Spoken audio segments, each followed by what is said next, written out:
صلی علی رسولہ الکریم اما بعد فاعوذ باللہ من الشیطان الرجیم بسم اللہ الرحمن الرحیم۔ ادب جو ہے یہ بہت بڑی چیز ہے۔ انسان ادب کی وجہ سے کامیابیوں کو حاصل کر لیتا ہے، عزتوں کو حاصل کر لیتا ہے۔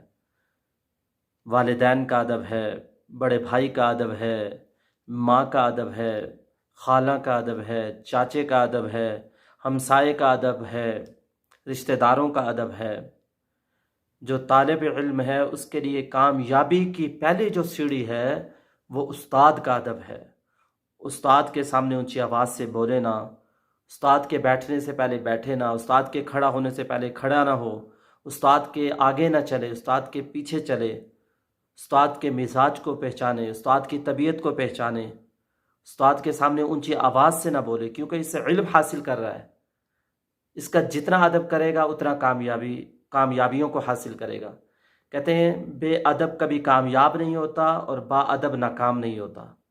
اس لیے ادب بہت بڑی چیز ہے، اس کا خیال کریں۔ استاد کا ادب کامیابی کی پہلی سیڑھی ہے۔ اب جو شخص ادب کر کے عزتوں کو حاصل کرنا چاہے وہ ضرور استاد کا ادب کرے، استاد کے منشا کا خیال کرے، استاد کو پہچانے، مزاج کو پہچانے۔ اللہ پاک کی ذات عمل کرنے کی توفیق نصیب۔